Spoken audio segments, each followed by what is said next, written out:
Hello, students, and welcome to week 5 of your Nonviolence and Peace Action class. This week, we are going to discuss gender and human security. As always, this will be an assignment. I think you know what to do at this point, so I'm not going to explain this part to you. I would like you to read 2 articles from National Public Radio. First is Why We Don't Want to Die, Women in Turkey Decry Violence and Killings.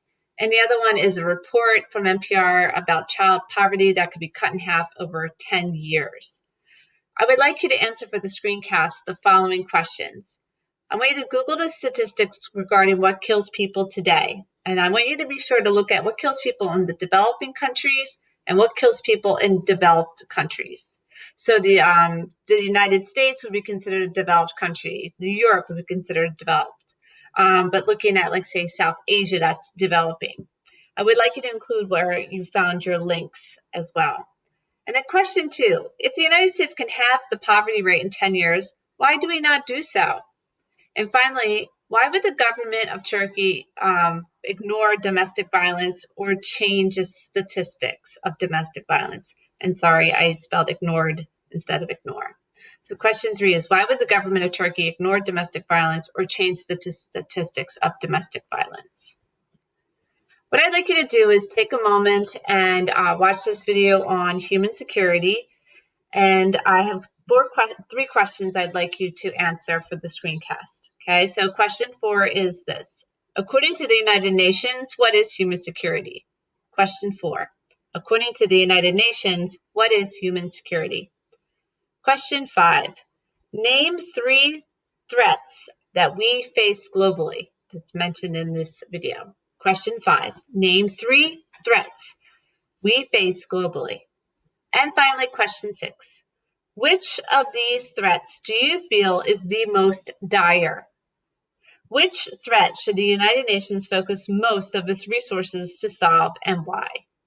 So question 6 is, which of these threats do you feel is the most dire? Which threat should the United Nations focus most of its resources to solve and why? I know it's a mouthful. You may have to go back and listen to it again. So let's talk about what human security is. Human security is a universal concern. Its components are interdependent, and its consequences travel the globe. It's easier to ensure through early prevention rather than later intervention. And human security is people-centered. The protection of the individual welfare is most important rather than the state. So the state being a government. If the security of individuals is threatened internally by the state or externally by other states, state authority can be overridden under this idea of human security.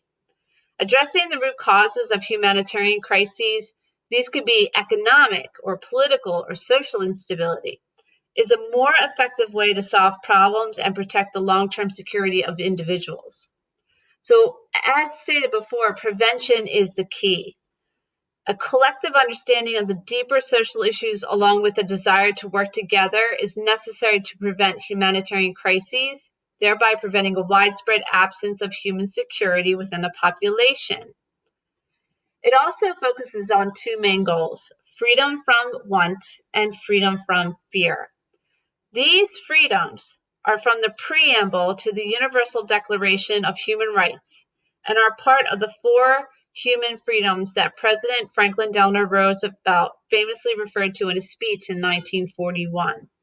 He was advocating a world founded on freedom of speech and expression, freedom of worship, freedom from want, and freedom from fear, which you will watch an excerpt on the next slide.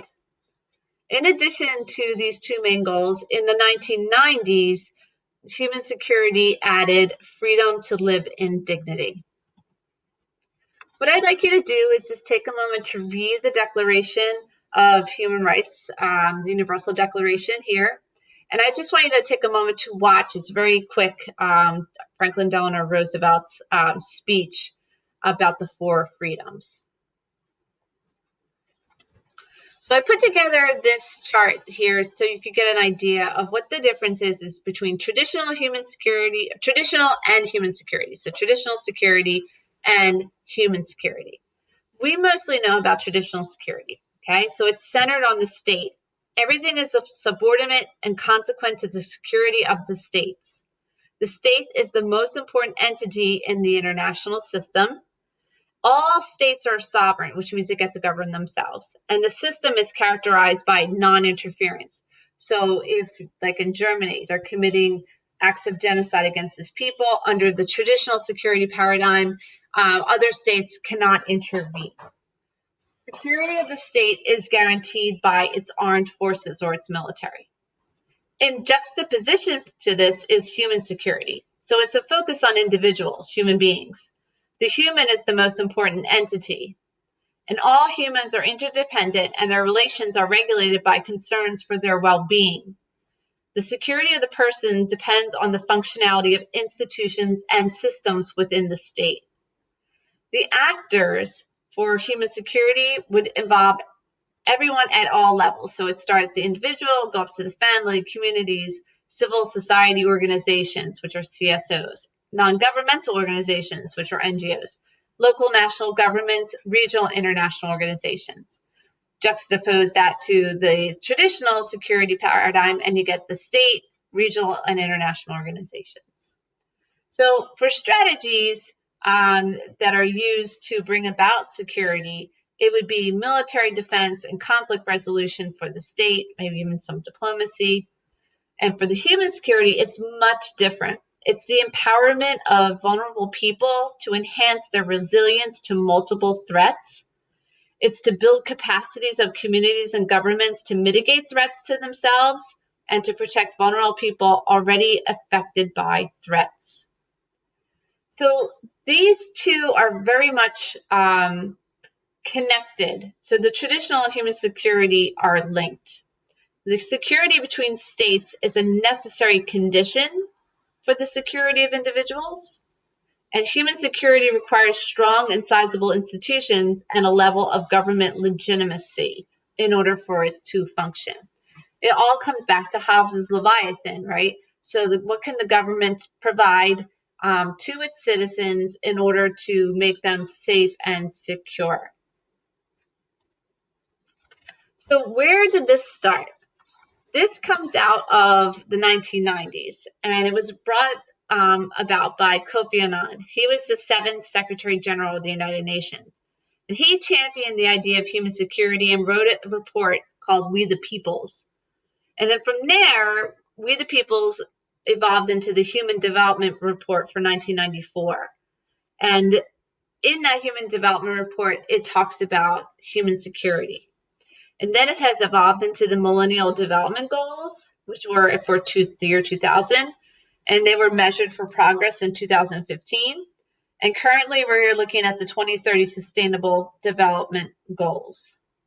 So this is an initiative from the United Nations that's being pushed by almost all the nations in the world. There is this norm to bring about human security. So here's a quote that comes from the 1994 Development Report. For too long, nations have sought arms to protect their security. For most people today, a feeling of insecurity arises more from the worries about daily life rather than from the dread of a cataclysmic world event. Job security, income security, health security, environmental security, security from crimes. These are the emerging concerns of human security all over the world. You take a moment also to read the quote that I have put here on the slide.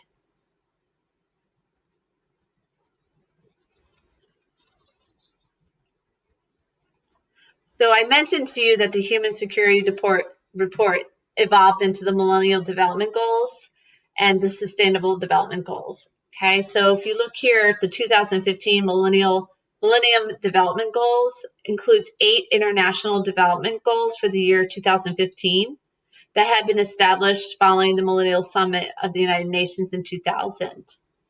So 191 United Nations member states were at that time, and 22 international organizations committed themselves to help achieve these Millennial Development Goals that you see on the left. Now, the 2030 30 Sustainable Development Goals was adopted by all United Nations members in the year 2015. Its goal is to provide a shared blueprint for peace, right? The whole point of this class, and prosperity for people and the planet now and into the future. They recognize that ending poverty and other deprivations must go hand in hand with strategies that improve health and education, reduce inequality, and spur economic growth, all the while tackling climate change and working to preserve our oceans and forests. So you see these sustainable development goals. They're more specific than the millennial development goals. So take a moment and I want you to answer this question. Are nations doing enough to ensure human security? Provide justification for your answer. Okay. So let's look at some of these 2015 Millennial Development Goals and see if any kind of progress has been made, okay? So in 2015, extreme poverty declined significantly over the last 20 years. In 1990, 47% of the population in the developing world lived on less than $1.25 a day. That has dropped to 14% in 2015. So from 47% to 14%, a decline in extreme poverty. The number of people working in the working middle class living on more than $4 a day has tripled between 1991 and 2015. The proportion of undernourished people in the developing regions has fallen by 50%. So in terms of achieving universal primary education, in 2015, the primary school net enrollment rate in developing regions was 91% in 2015, up from 83% in the year 2000. And the literacy rate among youth aged 15 to 24 has increased globally from 83% to 91% in 2015. So to promote gender equality and empowering women is one of the Millennium Development Goals. In 2015, many more girls are now in school compared to back in the year 2000. The developing regions as a whole have achieved the target to eliminate gender disparity in primary and secondary and tertiary education. Women now make up 41% of paid workers outside the agricultural sector. This is an increase from 35% in 1990 to 41% now. Women have gained ground in parliamentary representation in nearly 90% of the 174 countries with data over the past 20 years. So women are becoming more active in politics. In terms of reducing child mortality, in 2015, the global under 5 mortality rate declined by more than 50%. It dropped from 90 to 43 deaths per 1,000 between 1990 and 2015. Since the early 1990s, the rate of reduction of under 5 mortality has more than tripled. So it's reduced by triple. And in terms of improving maternal health, since 1990, the maternal mortality rate has declined by 45% worldwide. More than 71% of births were assisted by skilled healthcare workers, which is an increase over 59% in 1990. In combating AIDS, malaria, and other diseases, new HIV infections have fallen by 40% between the year 2000 and 2013. Over 6.2 million malaria deaths have been averted between the year 2000 and 2015. And between the years 2000 and 2013, tuberculosis prevention, diagnosis, and treatment interventions saved an estimated 37 million people.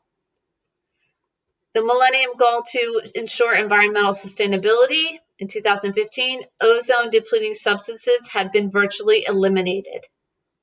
Terrestrial and marine protected areas in many regions have increased substantially. So, for example, in Latin America and the Caribbean, coverage of terrestrially protected areas rose 8.8% to 23.4% between 1990 and 2014. In 2015, 91% of the global population is using an improved drinking water source compared to 76% in 1990. And worldwide, 2.1 billion people have gained access to improved sanitation.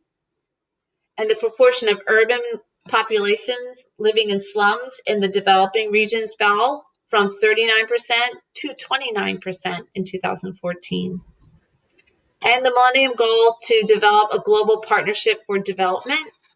In 2015, overall development assistance from developed countries increased by 66%. And finally, in 2014, 79% of imports from developing to developed countries were admitted duty-free, up from 65% in 2000. So there has been a lot of progress made with the human security paradigm. So it's something to consider when we're looking at peace in the world. So consider that this semester. Yet there's still problems that we face today, obviously. Here are the threats today. Look at the quote. The real threats to human security in the next century will arise more from the actions of millions of people than from the aggression by a few nations. Threats will take on many forms. So you see here, unchecked population. The rapid rate of population growth coupled with the lack of developmental opportunities is overcrowding our planet. So in many societies, human development has proven the most powerful contraception when it comes to trying to fix this problem. So that would be a policy change. Disparities in our economic opportunities. During the past 5 decades, world income increased 7-fold, and income per person more than tripled. But this gain has been spread unequally internationally, and that inequality is increasing. Unequal access to global markets. So the global market encourages overconsumption and overproduction in the north, which is where we're located, and they perpetuate the poverty environment link in the south. So this breeds resentment and encourages migration from poor countries to rich countries, which now brings me to excessive international migration. At least 35 million people from the South have taken up residence in the North in the past 3 decades. About 1 million a year come up to the North. So when I say the North, I'm talking about the United States, Canada, Western Europe, Australia, even though it's not in the North, New Zealand, even though it's not in the North. Okay. So expanding populations, limited employment opportunities, and closed international markets and environmental degradation force millions to move out of their countries. But affluent nations like the United Nations are closing their doors since they face stagnating economies, high unemployment, and the prospect of jobless growth. So these are really big problems. Environmental degradation. So I'm sure you know a lot about that, so I'm not going to go into that. Drug trafficking. During the past 20 years, the narcotics industry has progressed from a small cottage industry to a highly organized multinational business that employs hundreds of thousands of people and generates billions of dollars of profit. The retail value of drugs now exceeds the international trade in oil, and it's second only to the arms trade. So the retail value of drugs is higher than the retail value of oil.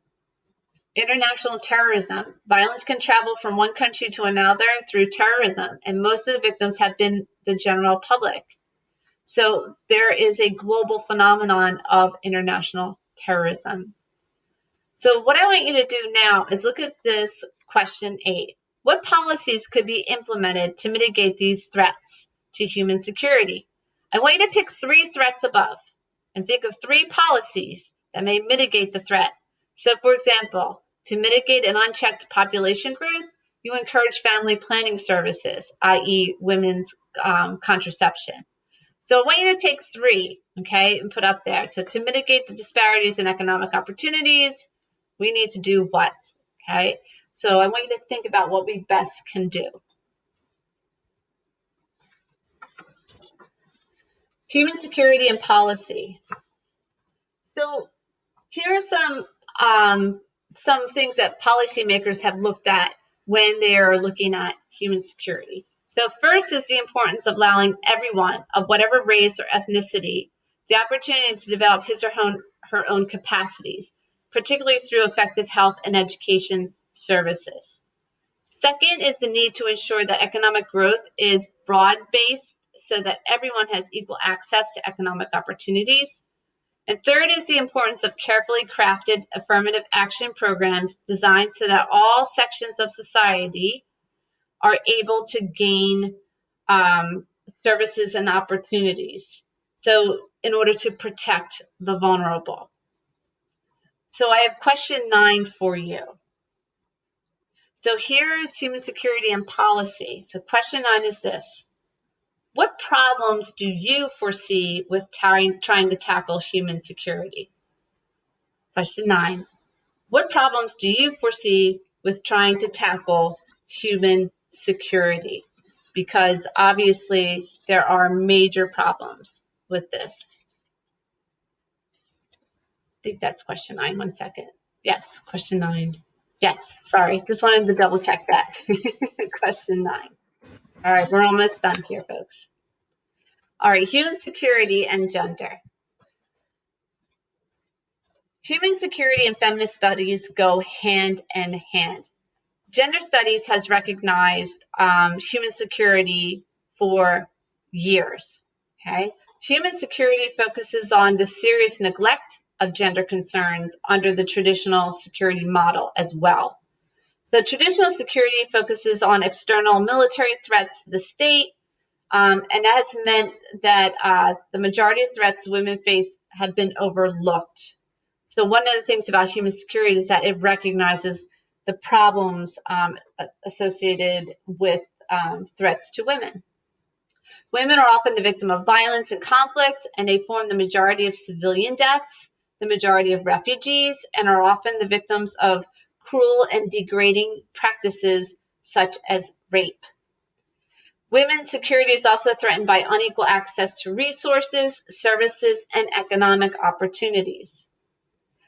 Human security also recognizes that women's rights are neglected, especially in the Middle East and Southeast Asia, where customary practices or traditional practices are still prevalent.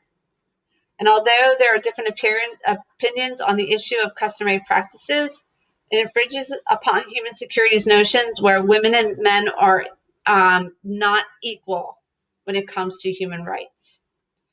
So attempts to eradicate such violent customary practices requires political and legal approaches where human security recognizes gender. So, and it's very important, this connection between human security and gender.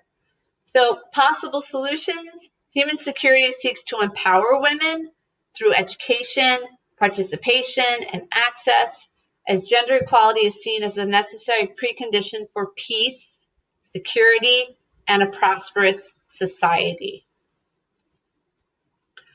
I had you read the feminist perspective on human security by reading Heidi Hudson's Doing Security as Though Humans Matter, a feminist perspective on gender and the politics of human security. So while human security recognizes gender as threatened and something to be done about it, Heidi Hudson points out what's wrong with human security when it comes to the perspective of gender. So she says that human security, loud motorcycle going by. Human security universalizes the conditions on the ground for all individuals. So it generalizes all of the problems.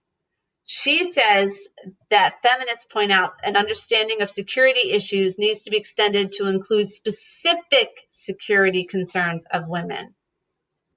So the term human is presented as though it were gender neutral, but it's very often an expression of masculine priorities. She says that human security as it is now ignores gender issues that are specific. So she found that feminists point out that security issues need to be extended to specific security issues of women.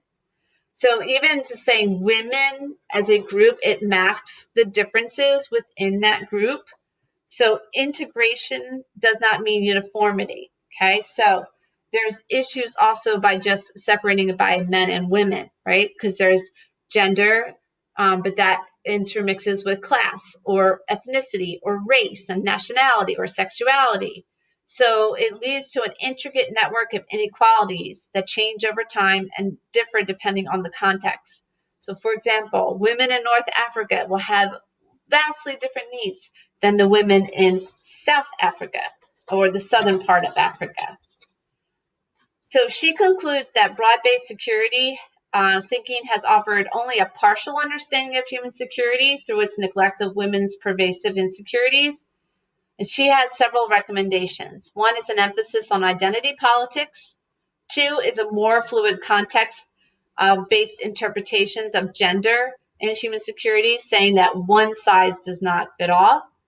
Three, a gender-sensitive concept of human security that links everyday experiences of women with broader regional and global political processes. And finally, she recommends integrating a critique of silences in security discourse with a reconstruction of the role of the state in promoting human security.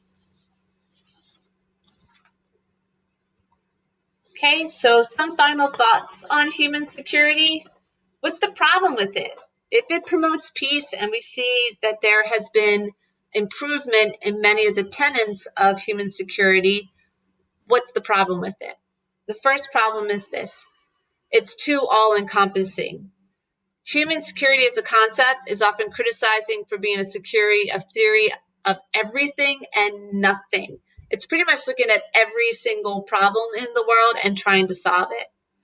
Which leads us to this question: how can we solve all of these problems? It's virtually impossible in terms of the resources that we have and the political will. And also, states are not organized or equipped to address human security problems in an integrated way. So I started out the lecture which was asking you which problems should be prioritized. And I want you to consider that again. You don't have to rewrite any kind of answer, but I want you to think about, with all the problems that human security tries to tackle, which ones should be prioritized and why. That's the end of the screencast.